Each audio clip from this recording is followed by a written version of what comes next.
my name's Lori Adams, and I live in Sitka, Alaska, and I'm here today to promote my new book with Leisure Arts, Fair Isle Mittens.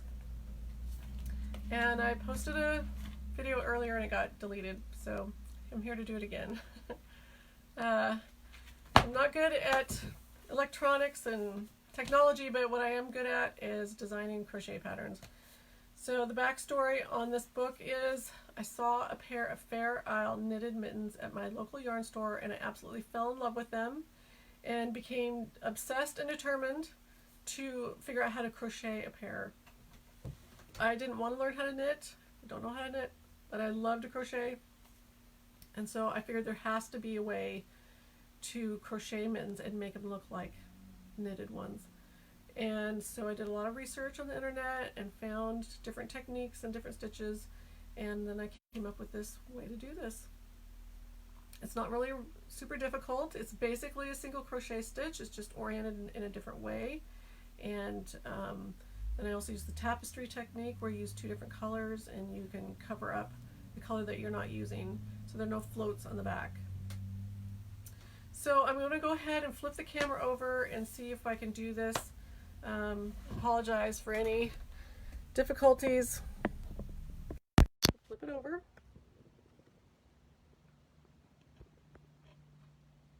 All right. Now here's the book.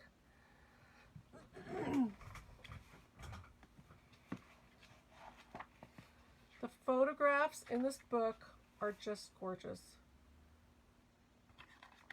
Just beautiful.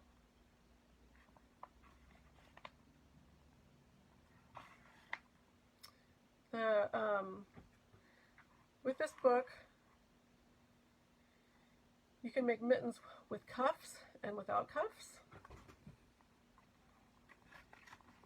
And you can have linings or no linings.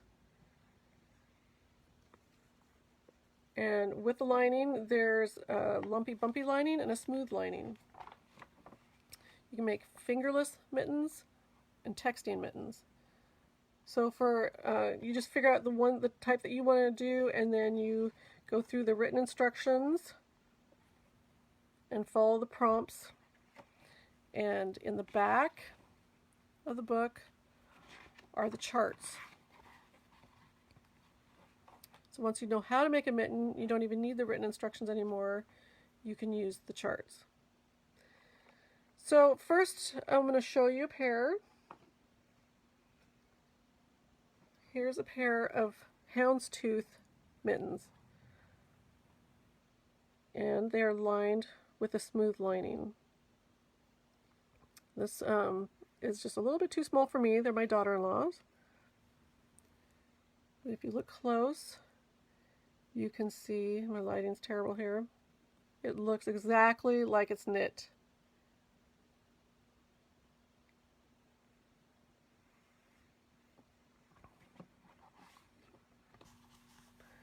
Okay, and inside the book is a chart that you can follow if you want to make small or large. There's only one chart for every size. You use, it depends on what size of yarn you use and what size hook you use determines what size of mitten you end up with. For instance, here is the simple dots. And you can see they're a little bit different size, and that's because they were a different size hook and a different size yarn was used. Now one of the charts, once you get really good at this, has 3 different colors. This chart has 3 different colors. So I'll just show you a pair of mittens here. I'm sorry I can't read the questions and do this at the same time. Maybe I can answer the questions later. So this use this chart to make this child pair of mittens that's lined, and then I went ahead and I used some lace weight, which is not recommended really because the proportions are a little bit off for the lace weight, but you can see the same chart was followed with the same amount of stitches for both of these pairs of mittens. So with the child, the thumb is just a little bit too low, but for this infant one, the thumb's just a little bit too low. But for every other size, it seems to be, the proportions are fine. Okay. So in the front of the book is this chart. It has recommendations for the size of hook and the type of yarn. And as you know, yarns vary from manufacturer to manufacturer. So the best way to figure out what size your mitten is going to be is by making a swatch, a gauge swatch. And what's great about this swatch is that it gives you a chance to practice the stitch, and it teaches you how to read the chart. And then when you make the swatch, you can try it on over the widest part of your hand to see if it fits. Now this particular swatch I'm making is gigantic, and I did that so that I can demonstrate how the stitches worked on the swatch, and you'll be able to see it real easily.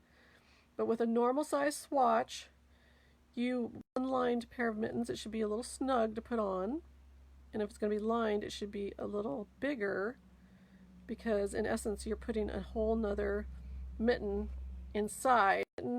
Here's the lining. See? You start at the tip of your fingers and you work this way, and when you're done you change yarn and you make this lining. So to put this back in, just put it on your hand and just push it back inside. It's a great way to wash them is just to take that out, hand wash them, lay them flat to dry, and then put it back in. So here's our swatch, and I'm making it way too big so that you can see how to do this. Now the best way to keep things organized is to always orient the dark yarn in relationship to your body in one spot and the light yarn in another spot, and that helps you keep track. I always put the dark yarn by my hip and the light colored yarn up on top by my knee. And I've gotten partway through the swatch already. When you're going to put the yarn on your hook, that is the color for the next stitch. So, but this is the first stitch in the row. Okay, you put the mark right here, which is right here. So the next stitch is going to be yellow. So I've put yellow yarn on my hook. What am I putting a shadow on there? Okay. So instead of inserting the hook here where it normally goes, I'm going to insert the hook in between the two vertical posts of the next stitch. So I put it in there, and then I'm also inside, encased in all those stitches in the previous round, is the unused strand. And so I am going to want to go underneath that. So I insert the hook and I flip it over to look, and you do single crochet. Now the next stitch is going to be green, so you lay the yarn in the back down. I don't understand why this. Now you insert the hook in between the vertical posts, flip over so you can see, go underneath the unused strand, and yarn over and pull through. Okay. Now the next stitch is going to be yellow. So you lay the green down, and I'm laying it over the top, and I know that seems like it's going to make a knot and a mess, but it doesn't. You just have to trust it's going to be alright. You pick up the yarn in the back, lay the unused strand along the top, yarn over, pull through. Okay.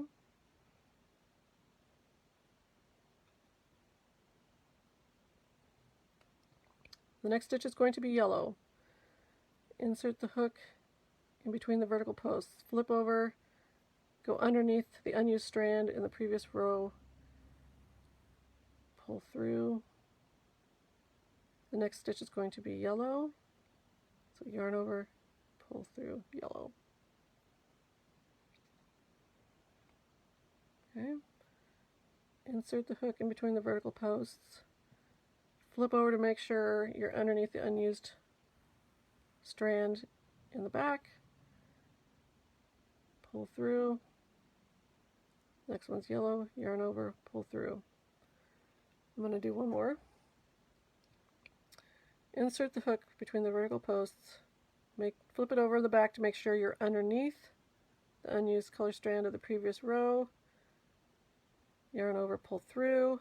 The next stitch is green, so you put down the yellow, pick up the green, yarn over and pull through. Okay, now if you were going to work an increase stitch here, you wouldn't go in the regular single slip stitch, split single slip stitch space, that's hard to say. You would go in the regular space. So to increase, you go in the regular space, flip over to make sure you're underneath the unused color strand. Now here you have something interesting that happens. When you are changing colors, sometimes the unused color strand is pulled down away, like right there, where you can't use it. So don't worry about that. Just work the stitch and make sure not to pull it too tight. If you pull it too tight, then you get a hole. So just do it fairly loose. I think if I dig around in there, maybe I can find it. There it is. This is an increase stitch. So let's say the next one's going to be green. So the next stitch would go in the regular split single crochet space. This is an increase. For decrease, you simply skip the space. And I know that seems like it's going to be unattractive, but the next few rows will pinch it together, and I think it actually looks better. If you don't like the way that looks, you could combine two, but I don't recommend it. It doesn't look as nice as just skipping one.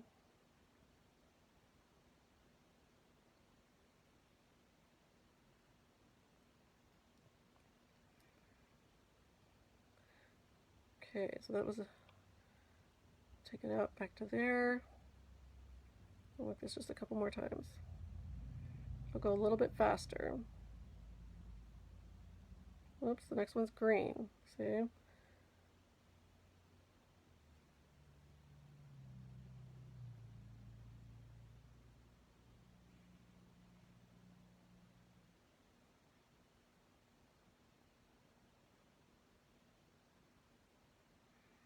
Doesn't take long to just flip it over and just get a little bit of a view of the back. If you don't encase that strand back there twice, you'll get a few peekaboo things happening in the front. So I like to grab it as many times as possible.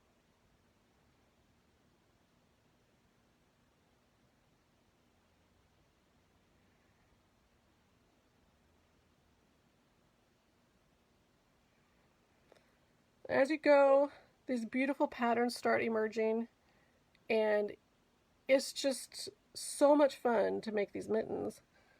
I have a few more I can show you. Here are some made with variegated yarn. Variegated yarn is a little bit more challenging, I think.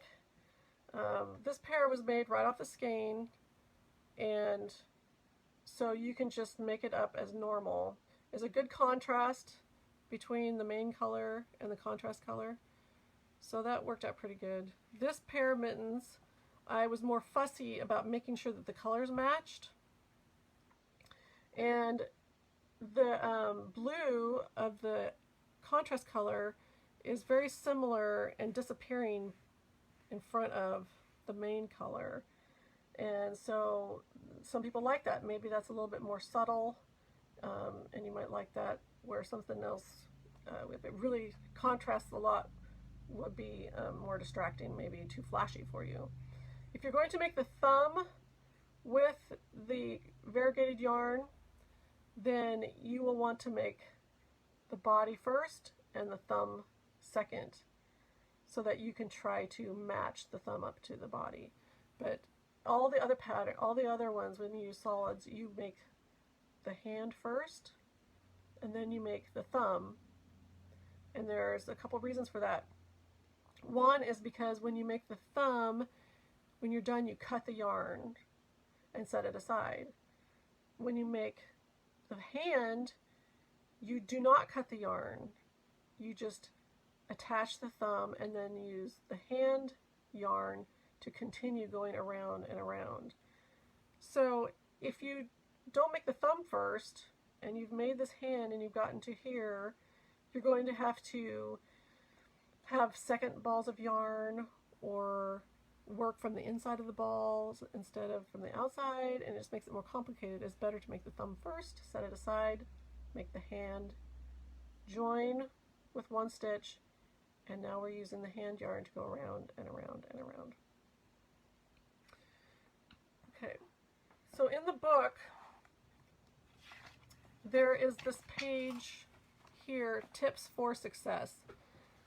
So as you're learning the stitch, refer to this once in a while to pick up tips on how to do the best job possible. And here is some detailed pictures of how to actually do the stitch. Your chart. In the back are all of the charts for the mittens. Each one has a little different personality of its own.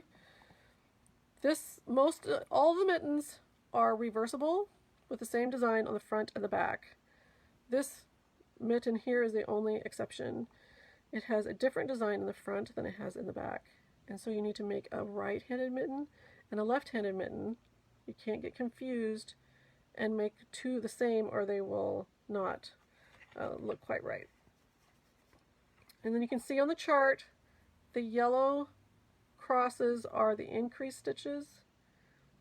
The pink diamonds, pink triangles, are the decreased stitches. These lines here show where to start for a fingerless mitten, where to stop if you're going to put a cuff on it. There's lots of different options. Lots of different options to make all different kinds of mittens for everybody in your family. A pattern like this is pretty easy to predict and follow. I'm making this one right here. But it's still always important to put that marker in for the first stitch, and then you know that on this side is where the thumb is going to be attached. On a pattern like this, it becomes even more important to use that marker because it's hard to tell where you are. A little bit more confusing. Plaid, X's and O's. This houndstooth pattern is pretty difficult in where you come together at the edge where the dreaded jog is. There is a piece in the middle here that is not shaped like the others, and that can be kind of challenging. When the marker is in there, it's really, really helpful. As you can see, this traditional houndstooth shape is right here, and it's over here, but in the dreaded jog there's a different shape, and what that does is it tricks the eye into thinking that it all looks right even though it doesn't. So that's where the marker, it becomes really important to help you know where you're at. So once you learn how to make these mittens, You can design your own because you understand the concept and you have the numbers on how many stitches it needs to be. Here's a pair I designed just recently that's not in the book. And then you can also make take knitting patterns from other people's patterns, and you can use your technique and you can make them. So these octopus mittens by Emily Peters was a knitting pattern that I bought, and then I just used my crochet technique to make these.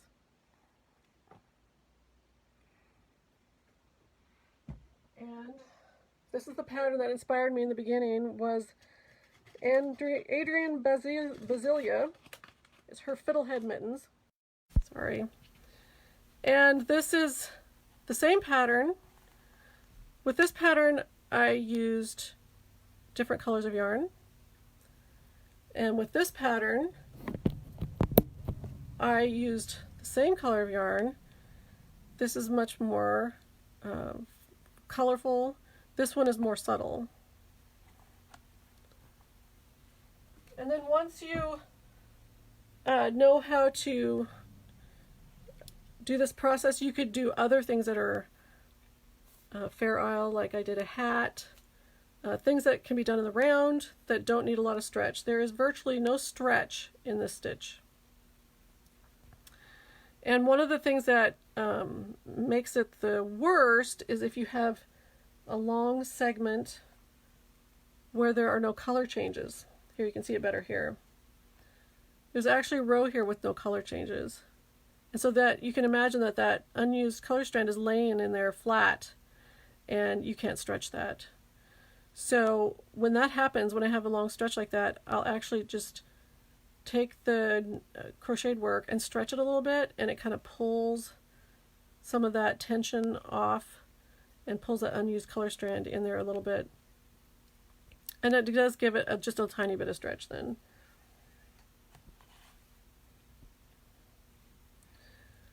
So one other thing I want to talk about is that when you first start the stitch, learning the stitch and making a pair of mittens, you will be here at the fingertips, and it's really kind of challenging. You have to crochet 3 and join, and then start crocheting in the center, and then you start adding a second color. And so you have a small piece you're working with here, and if your tension's tight, your stitches are tight, and it's hard to dig around in there and find your unused color strand, and you might get frustrated. And what you need to do is you just need to just calm down and maybe get a bigger hook and loosen your tension, make bigger stitches. And you can even set this down. See this, here's the where I got my work, and I can set this down, I can move it around. It's not going to come out. So you don't have to have a death grip on your yarn and be all anxious. Just try to relax, set it down for a minute, regroup, and then pick it up again and try again. So this is a pair of mittens that would actually fit me. It's got the proper yarn, the proper size hook, and I am not going to take as big a stitches as I did on the swatch. And you can watch here a little bit.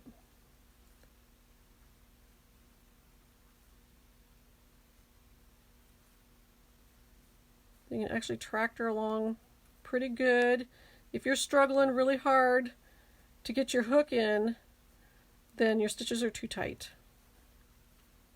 I have to pause every now and then to find that unused color strand back there, but it's not too bad.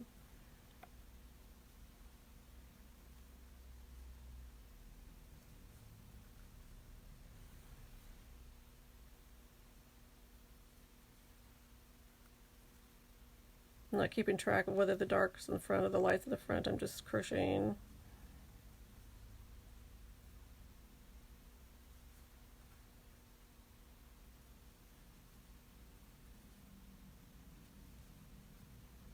There you go. It's really not that hard. Now, one thing I make sure to do is pull that yarn strand up, keep this one tight. It's a pivoting motion.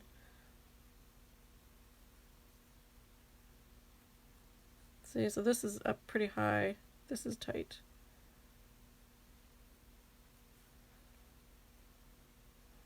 You see, that's how it's done. So I hope I covered everything. I had to do it twice because I had technical difficulties, so I forget what I said and what I didn't say.